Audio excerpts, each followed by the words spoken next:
Shri Gurubhyo Namaha. Hari Om. In the last week's session, we saw about the shloka. Yada yada hi dharmasya glanir-bhavati bharata abhyuktanam-adharmasya tadatmanam srujamyaham. Where there is a decline in dharma, I will definitely be manifesting myself. Those were the words of Krishna. If there is a decline in dharma or there is an increase in adharma or both, then I will manifest, were his words. We try to understand those words, what that manifestation means. If one looks at this verse from a devotional perspective, then manifestation means incarnations and avatars. Vishnu takes many avatars, and so anytime when bad guys are present and they are performing unrighteous activities and good guys are being crushed, dharma is declining, then an avatar of Vishnu will appear on this earth, and that will rescue, is one interpretation from a devotional point of view. From a bhakti marga point of view. Now, from a deep spiritual personal point of view, where if a devotee, if a person approaches from either karma yoga or jnana yoga, not the bhakti yoga, the karma yoga and the jnana yoga perspective, the way to interpret it is in terms of what is dharma and how I can play a role in manifesting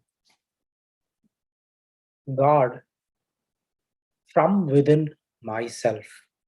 That is another interpretation. There are two ways of looking at it. Both ways are right. Wherever there is an adharma that happens within ourselves, there is a decline in that, in dharma, and there is an increase in adharma, then there will be a window of opportunity in every one of us. God will wake us up and then will point us towards the things that we are doing incorrectly or the right things that we are supposed to do that we are not doing it. If you have observed, every once in a while, the adharma from a personal point of view, you will yourself will be aware of it. Oh, this is, I did it, but that is not correct. And then there is the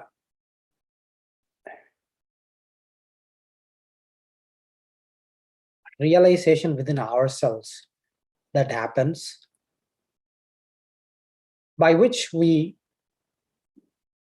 evolve, we educate ourselves and make progress towards fixing our own limitations, reservations, some fixed mind that leads us towards the path of adharma.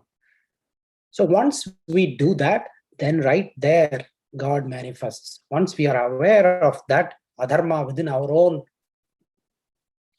nature, our true nature is being disturbed, is adharma. Our true nature is to be happy. When I said again, happy has got many meanings. Happiness is truthfulness within inside, not expecting anything or attached to anything else in the outside world. Like for example, only when this happens, I'll be happy. That is not the happiness. For no reason at all, I am just myself and I am contented with myself. That is the true happiness, because that happiness will never ever go away.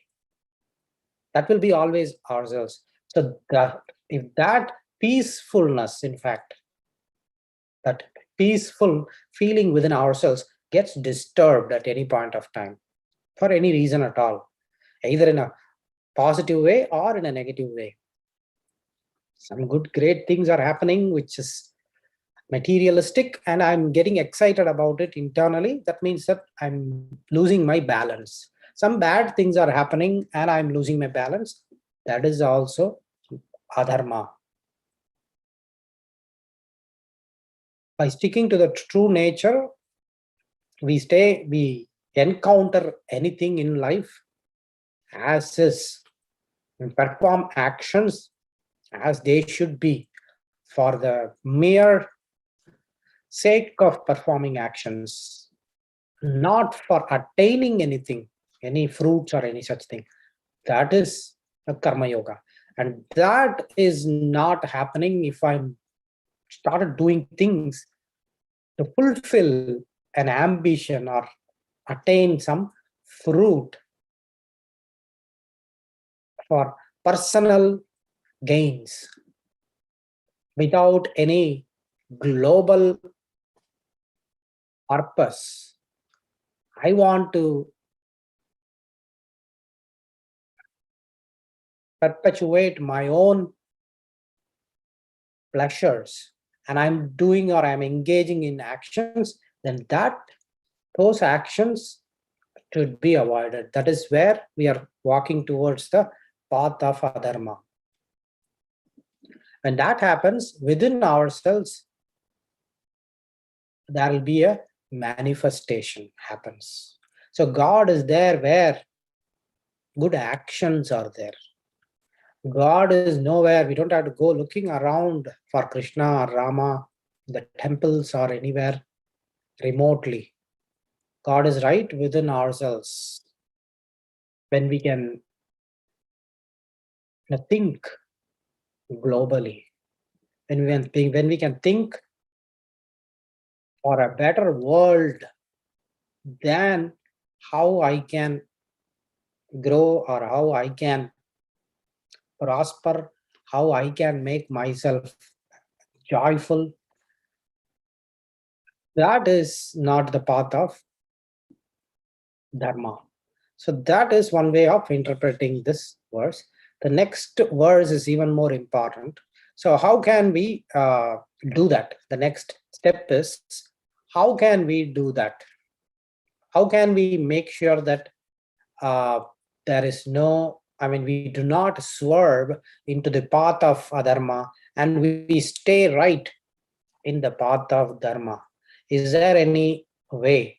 And how exactly can I manifest God from within myself? And we don't have to go behind, thinking that, okay, I want to manifest God, I want to manifest God. No. Ways it will happen if we start doing actions without expecting anything in return, and those actions are not anything to pamper ourselves but for the benefit of others, then right there I manifest, because right there is dharma. Wherever there is dharma, I am there. That is the single last statement as far as this sloka is concerned. Wherever human beings can bring about dharma, Wherever they can practice dharma, then I am there. People will run around, do pujas, vrata, go to mandir, visiting all the temples in India, 108 temples. But our actions are polluted. Then there is no dharma. If there is no dharma, right there we can easily say that God's presence is not there. It's just the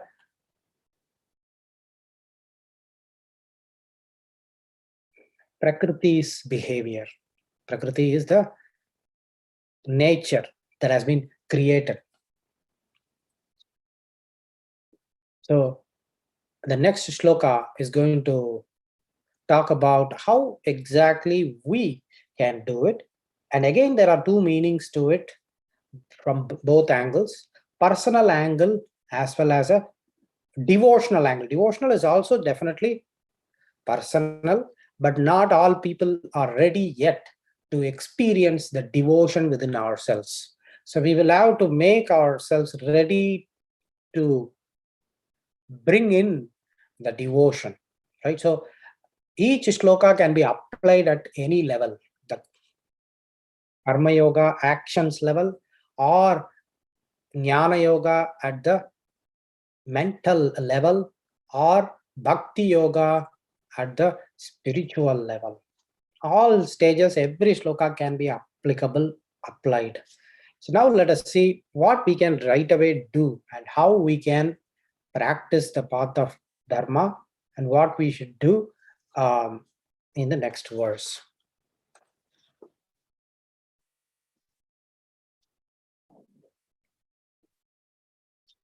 Verse number 8, he says, Paritranaya sadhunam vinashaya cha dushkritam dharma sansthapanarthaya sambhavami yuge yuge. This is a well-known, very well-known, familiar shloka for most of us. If you had been watching Doordarshan's Mahabharat, you might have heard this in every week you might have heard this. So paritranaya, to protect, in order to protect the innocent and in order to destroy the evil, I do take incarnations every yuga, every once in a while. That is the meaning of this. Now, from the devotional point of view, through Krishna Bhakti point of view, people, in general, we should look at it like he's going to be born every yuga in order to protect the innocents and in order to take care of the evil guys, the bad guys.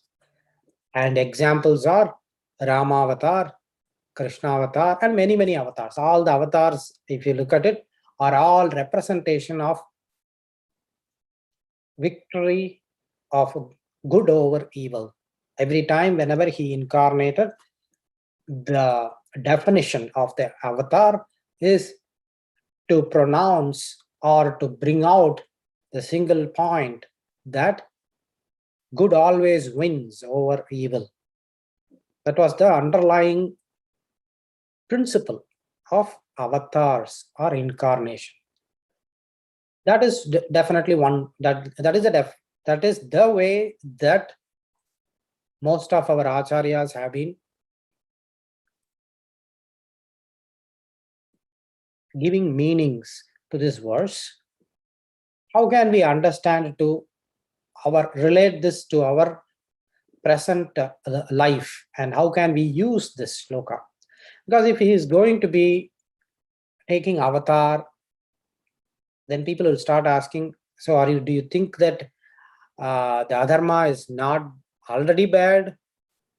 Aren't there enough evil people in this world that why is he not taking an avatar yet? And doesn't he know that we are all innocents? Why is he not still protecting by taking an avatar? All these questions will happen. And the only simple question is, okay, well, let's wait for the avatar. So that is not, in my opinion, personally, immediately it's not helping us, right? Even though that is the meaning that we should accept it, because we don't know what will happen and what has happened before. And when he is going to take an avatar, it's not in our hands. But right now, what we can do and how we can understand this. When he says that when I will manifest, I will incarnate whenever, in order to protect the good and in order to destroy the evil, then there is a message to us, he says clearly. Every one of us is composed of good and evil. No one is having all good, and no one is having all bad either. We are all a mixture of good and bad at any point of time. It's just the degree that varies. So that is the reason that we cannot finger point at others, fellow human beings, and then say that you are bad, he is bad, she is good, he is bad. It is meaningless, because goodness and badness are all relative. Everyone has got a percentage of goodness and badness within ourselves. Every one of us know it. And so there is no real point in actually finger pointing it to others, right?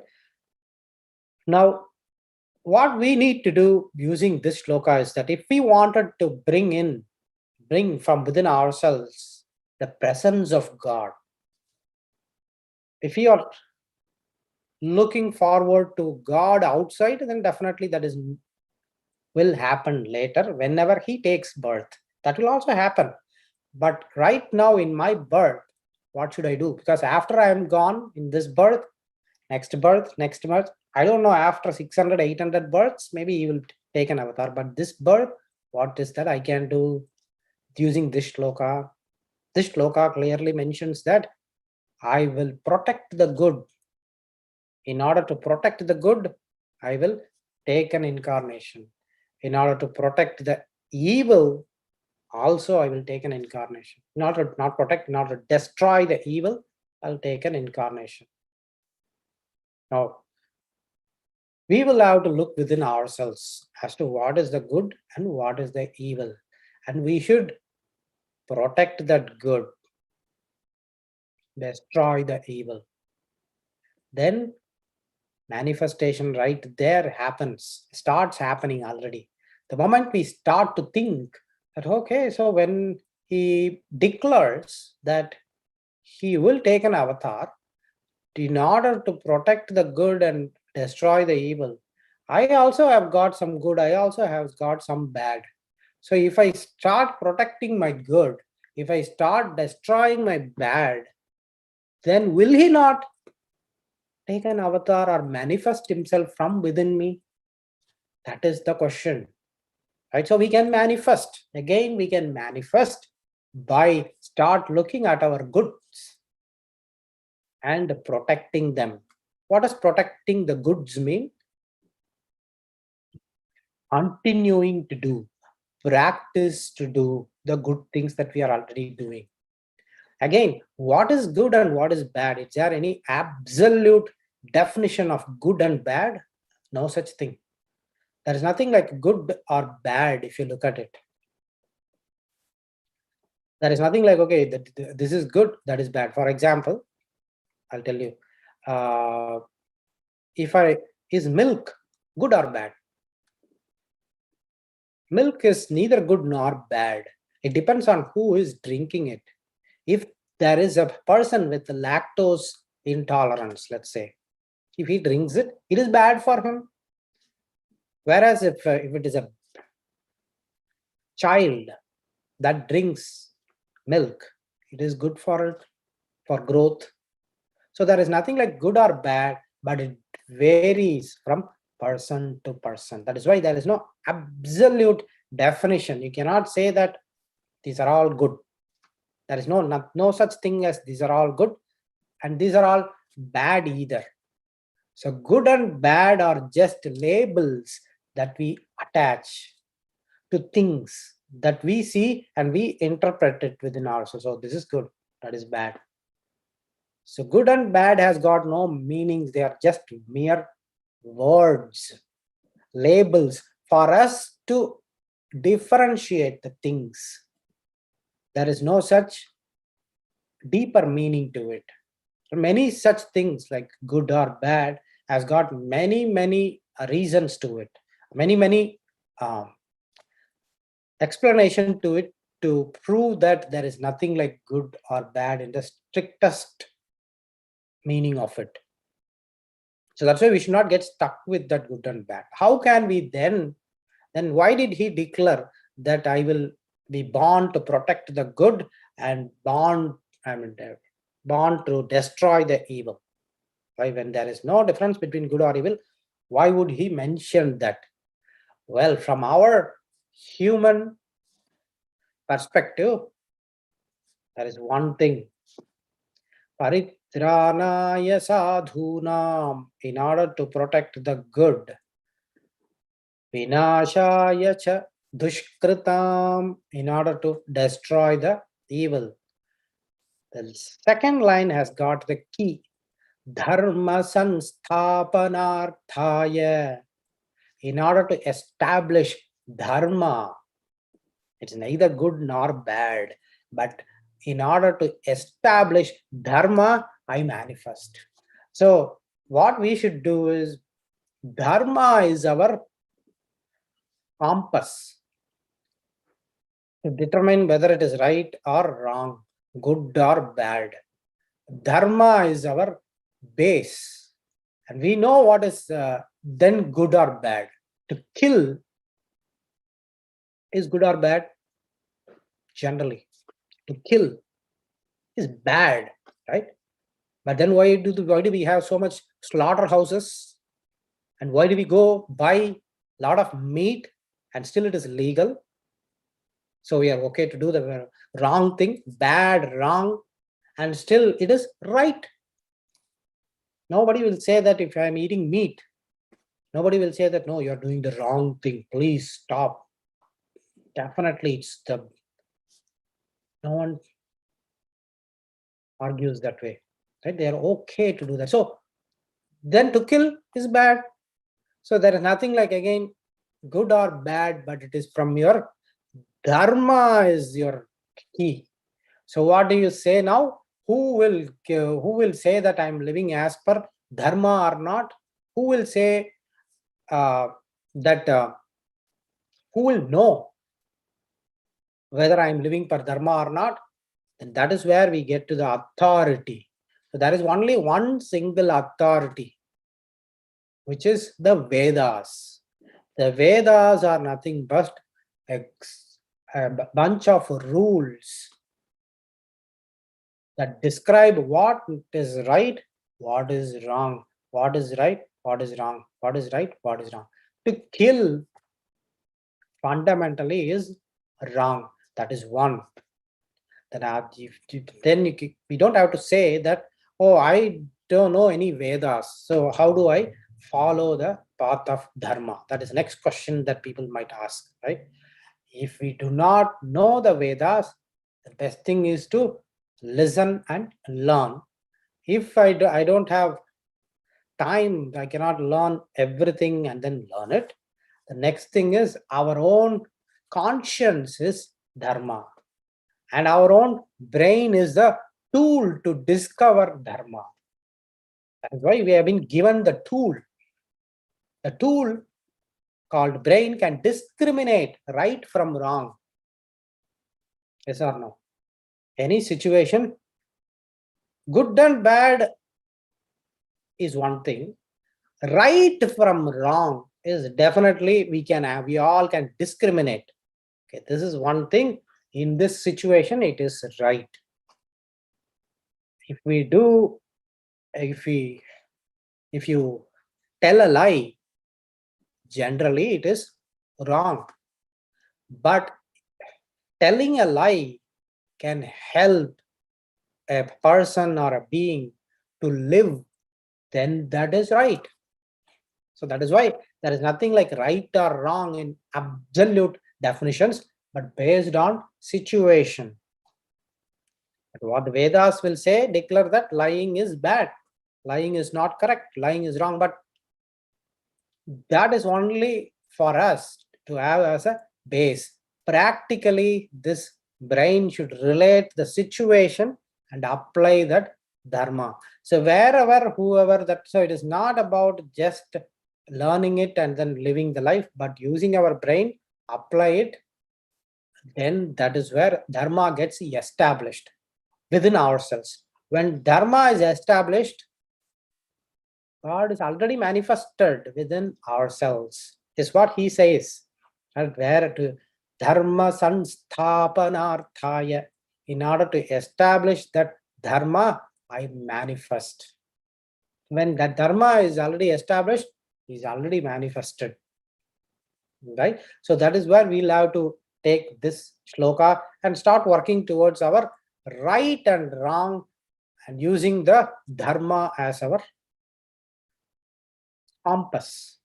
Conscience is the compass, a tool to determine whether we are going on the right path or wrong path. What may seem right, many a time we do not know whether we are in the path of dharma or not. Most of the times we will justify ourselves. Oh yeah, I'm in the path of dharma, because what else we can do? I don't have any options. But that is again only that person can handle if they have done a thorough job of analyzing. There are 4 options. I can do this, I can do that, I can do this, in this situation. If I do this, then this will happen. That is not dharma. If I do this, then I'm hurting this person. That is not dharma.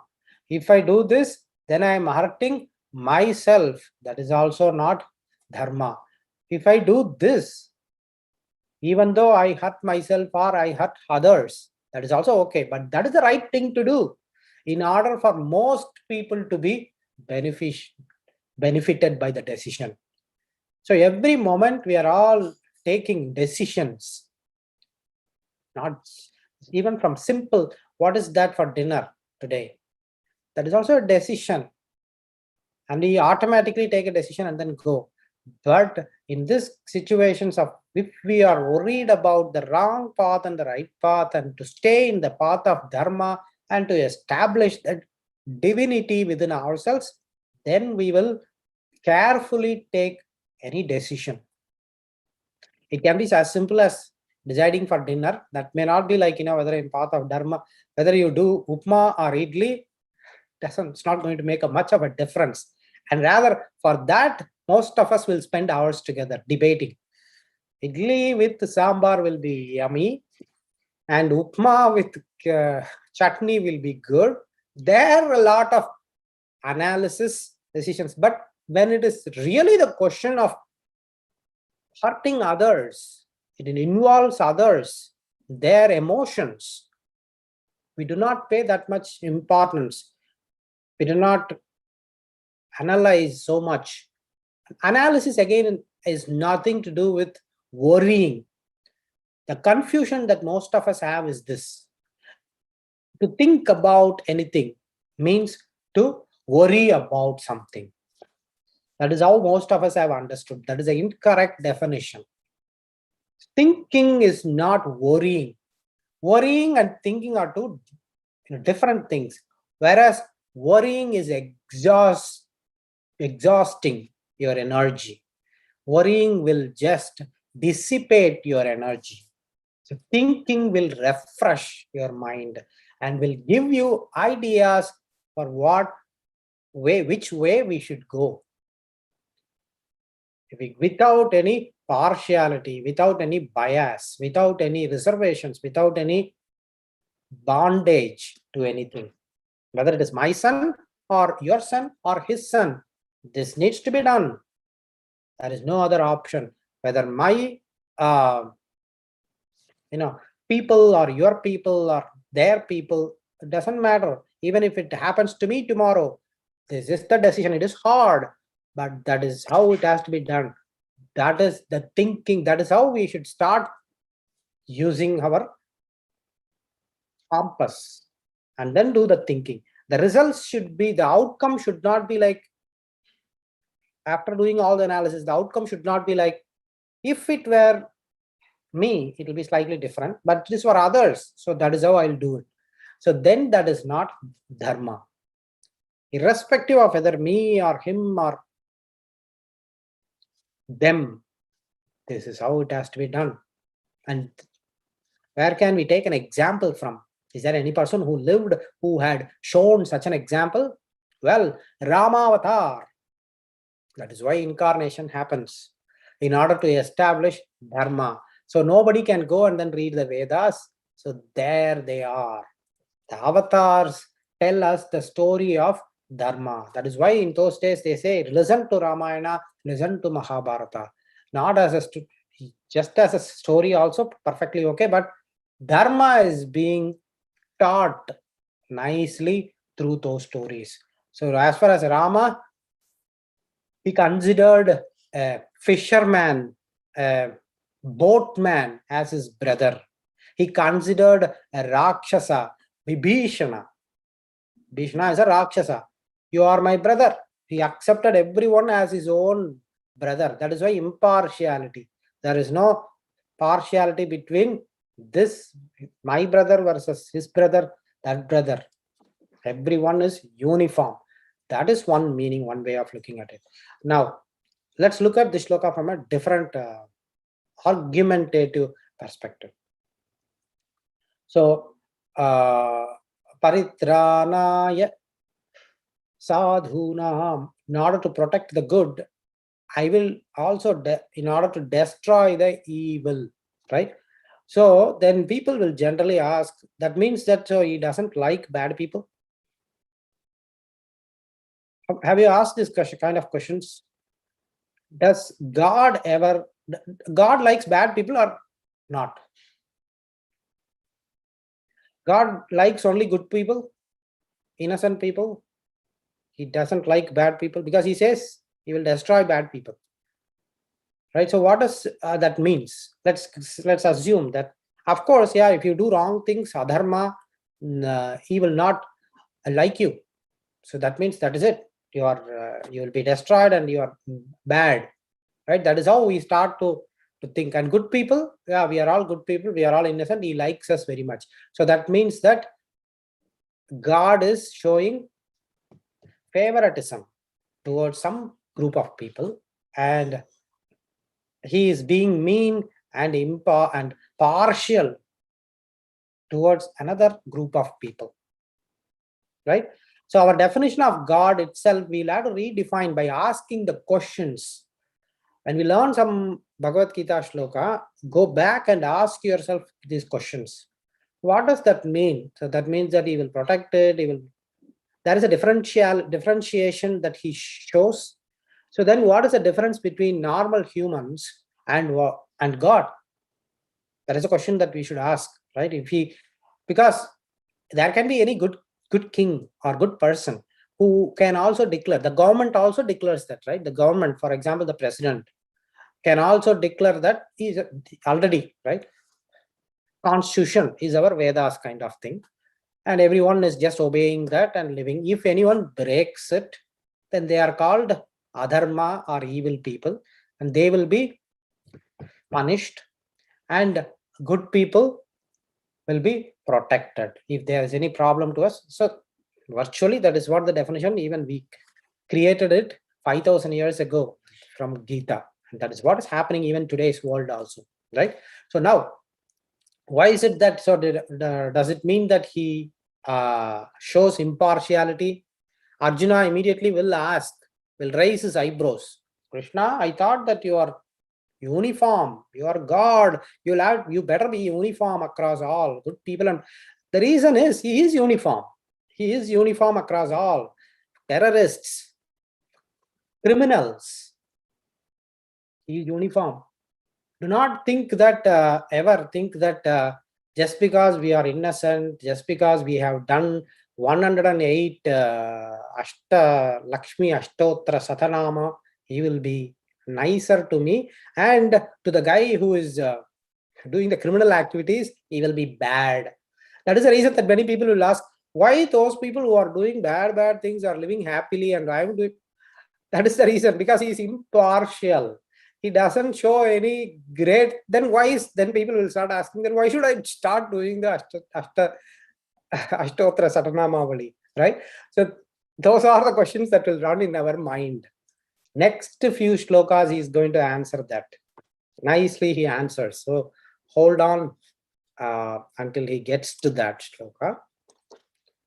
Now, right now I have the doubts. Hold on to those doubts or the questions. Okay. Let's move on to the next question. Next verse.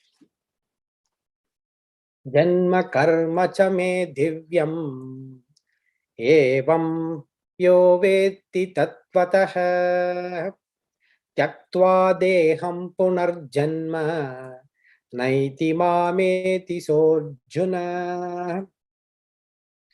Janma karma cha me divyam. This divine birth secret of mine, whoever who knows this, who learns this, who knows this, who hears this, for example, all of you right now, what happens to them? He says in the next line, Tyaktva deham punarjanma. After they are done with this body, meaning once they leave this body in this birth, punarjanma naiti mameti sojuna. They don't take another janma, another birth, but instead they attain me, Arjuna. So that is something, a guarantee he is doing here. He's promising Arjuna that, hey Krishna, Arjuna, anyone who listens or knows the secret of my birth, they never take a janma again, and instead they directly reach me. Mameti Sojana. That person reaches directly to me. Now, what does that mean? Now, the secret is how to manifest that God within ourselves. That is one way. The other one is primary one, where in every yuga he does an incarnation. Both that knowledge, right? Both knowledge should be there. That is when we will walk towards the direction. And once we do that, then there is the mukti for this Atma. In this birth, this will be the last birth where you carry this body with you. And once you let go of this body, then that person directly reaches my abode. Is a promise that he gives. Now, to most people, moksha or mukti is like, oh, no, I don't want it. I better be born here and again, here, again and again. That is okay as long as we are born as humans. What is the guarantee that we'll be born as human? And even if you are a human, not all humans are one and the same. There are varieties. Not all people have this kind of devotion, this kind of normal. I would say that we all, whoever who is listening to, we should be happy that we are having time, energy, mind to sit and listen. That is one. And then we all have situations that are not yet affecting us, which is stopping us from listening to this. Because many people have the time, have the energy, but there are some situations that are problems in whatever directions, pulling them away from normal listening. Or right now, at least, we all are not in that situation. So that we are helping, right? So many people are in many stages of life. And so uh, we as part of it listen to this today, and we will start working towards us is the idea behind this shloka. Now also, what is the difference between the people? Why do few people are able to go in one direction, in spiritual direction, and why few people are able to achieve very high in terms of uh, financial success, and why few people are struggling hard to make even the ends meet, both ends meet, right? So all those things, again, it's going to be answered. And what happens to them, right? It's not that why we already know. In this world, all we needed, in this world, at least in this world, what is needed is karma yoga and using the brain, which is what big time we all are lacking. Even though everyone has been given a tool called brain, that is very minimally used. Using the brain is what? Using the brain is not to just to take care of ourselves, and that is absolutely needed. Using the brain is to discover, research, ask. Three letters: ask, questions. Everything should be questioned. Why did wind? How did wind came into existence? I'm breathing. What if there is no wind? Who made this wind appear? And wind everywhere, other planets, every question is valid. And the more we ask, the more we learn about this universe. The more we learn about the universe around us, at least the earth and around us, whatever that is happening to us. Last year it was black, and this year it became white, or at least here and there. What is happening? Who made this happen? How is this all happening? Everything is a question. Any question will lead to answers. The more we discover about the things around us, the more we are learning about God. A person who has understood everything in this universe, let's say, has already understood God. But we cannot go around learning everything in the universe. That is why patterns are there. For example, in order to say if it is a mango leaf or not, mango tree or not, what do we see? What do we do? Fall time, let's say. Fall time, you go and then you look at the leaf fallen on the ground. You say that this is a mango tree. So you don't look at all the leaves to say that it is a mango tree. That is the thinking that we have to do.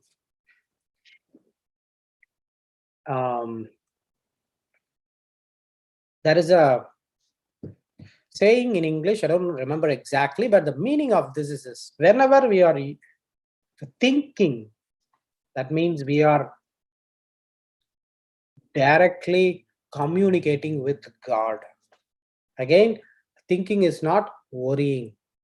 Worrying is not thinking. Thinking is productive thinking. Ask 1, 2, 3, which is right, which is wrong, why this, and ask, and ask without draining our energy in worrying. Worrying is a different direction. That is also thinking. That is not the real thinking. Real thinking is to find answers to questions, not just stuck with the question. Worrying is getting stuck with the question. Why is it happening to me? Why is it happening to me? Why me? Why me? Why me? How can I solve this and then break this out? That is the thinking. Whenever we think, we interact directly with God. We don't have to go anywhere. We directly interact with God. How can this be resolved? What are the possibilities? Why it has to be different? What is it that I'm not understanding? How can I educate myself? How can I know more today? What is that I can learn today? A small thing also, a simple thing I learned today that I have not known until yesterday. right? Not about others, not about anything that is happening towards others. That also many people do. What is happening here? I'm not talking about that. I'm talking about how around me, what are the things that are happening and why it was different, how it can be different. Others also analyzing it, understanding and knowing and learning about the world, not about transient things like whatever, for example, yesterday this happened, or last week that happened to him, her. That and all are transient things, keeps happening every day basis, right? There is nothing to think about it. But the natures, the unchanging nature of this world, that is what we'll have to start asking questions and learn. So now let's keep move on to the next verse that he has.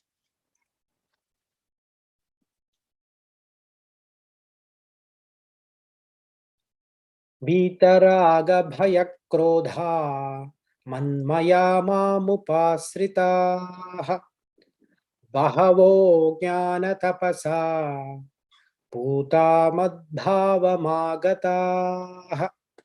Now, what happens when you purify by knowing about Krishna's divine secret birth? What happens within ourselves when we know about the fact that he manifests whenever we get rid of the evil thoughts and evil behavior within ourselves and protect the good actions and good behaviors within ourselves? That is when dharma gets established. That is when God manifests within ourselves. What happens when that all that is reached? That is what Krishna is answering here. He says, Vitaraga bhaya krodha. Once that happens, then being freed from likes, dislikes, and anger. So, three things he says. Once that person is completely poised, equipoised in dharma, then he is freed from ragam, bhayam, krodham. So the three things are likes, dislikes, and anger. So likes and dislikes we know already. Likes and dislikes are the biggest enemy. Both are enemies. I like this, I like this, I like this. So we create a bondage towards that. We keep our mind starts going around it, and we start taking decisions based on our likings.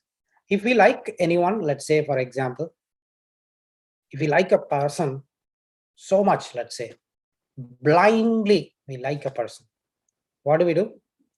Anything they do, we won't even notice their defects, their faults. Have you observed that? On the other hand, if we do not like a person, there's no reason at all, we just don't like it. The way they talk or the way they do actions or for any reason, there can be thousands of reasons that we hate. There can be no one reason to like a person. We will try hard, but there are millions of reasons, excuses. You can just like that say that I don't like the person. This side is a lot. No, don't liking. There are millions of reasons. So whatever may be that reason be, if that person does even the normal thing, we will see immediately like I don't like it because they did this. They are doing it. They are doing wrong. We will start spotting their faults, pointing to their faults, even though they would have done it with, casually, without any intention of hurting us, without any intention of creating trouble. They might have done few things. But because we hold a thought of dislike within ourselves, we will start interpreting their actions and words, most importantly, words. Even if they say, normally we will think that sarcastically they are attacking me. They are so mean. They talk those words. Can they talk those words to him, her? We will ask all those things. That person might not even have meant to hurt in the first place. But since we hold the thought of dislike, we will start interpreting it that way. Likes also has a problem. Dislike also has problems in our mental judgment. It impairs our mental judgment. That is the fundamental problem. See, if you go and take a you run a blood test, they say that detected this, detected that, triglycerides, or your um, hemoglobin is too low. Few things they detect. I wish that we should start a lab test where that says that how many likes you have, how many dislikes you have. Isn't it? Won't it be good, right? You're exceeding likes, you are exceeding dislikes. That is right there a flag. Both of them have to be zero. The right number, he says, is freed from vita raga bhaya krodha. When likes are zero, dislikes are zero, then people will start asking, is it not a human existence then? It is not a real experiential existence. Well, if you look at the real enlightened people, they are the most happiest. If you look at them, they will not have any partiality, they will not have any reservation, they will not have any likes to do, but they are the most busiest ones. They will be the most busiest, working towards anything that they can. They are working not to attain anything.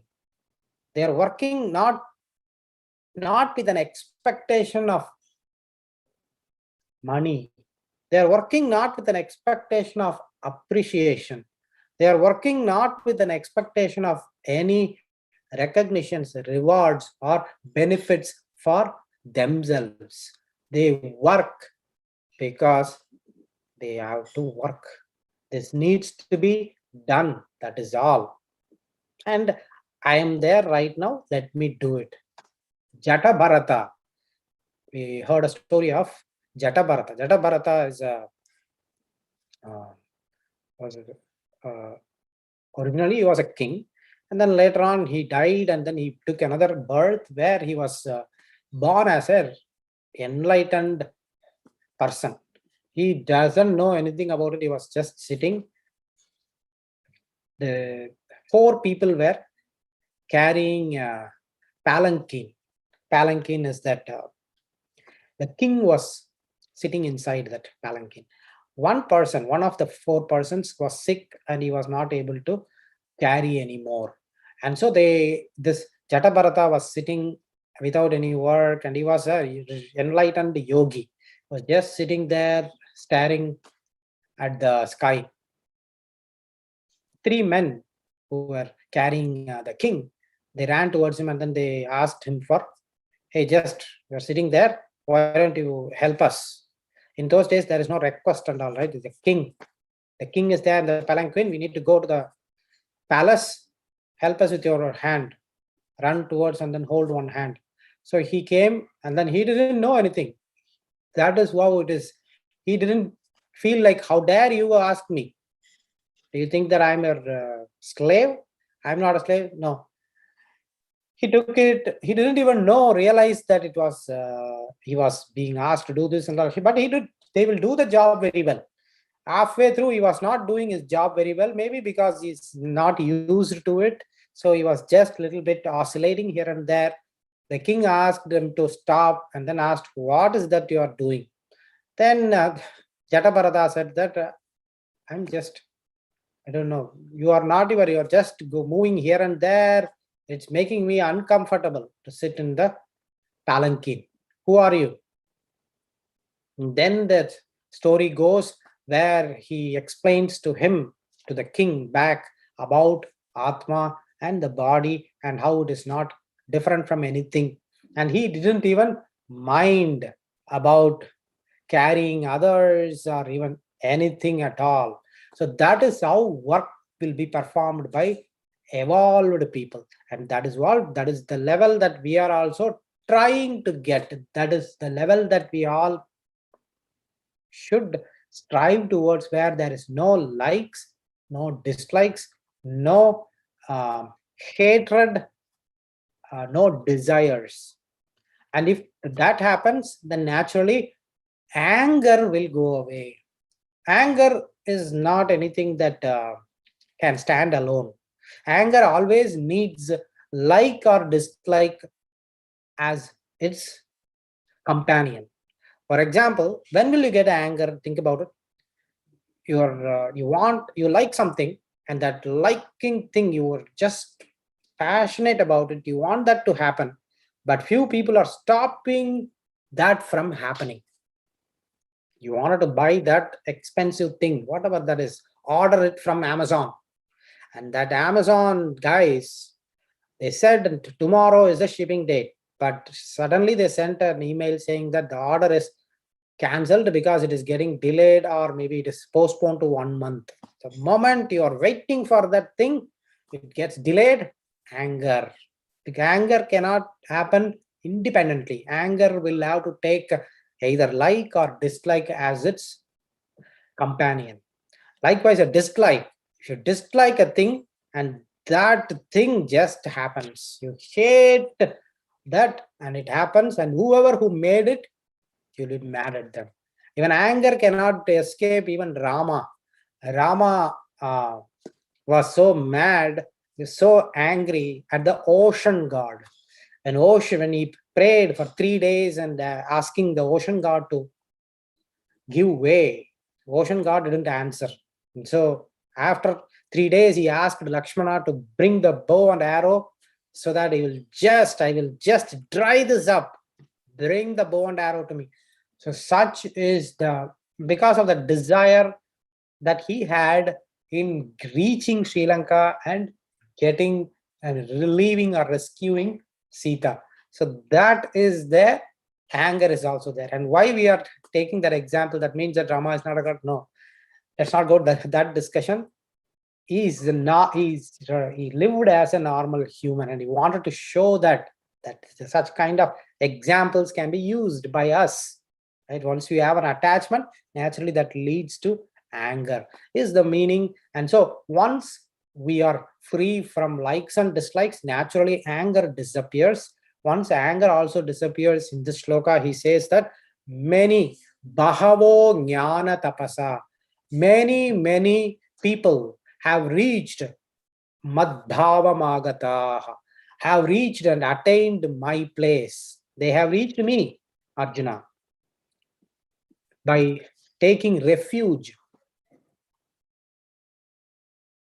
under me after being relieved of their likes, dislikes, and anger. They have reached.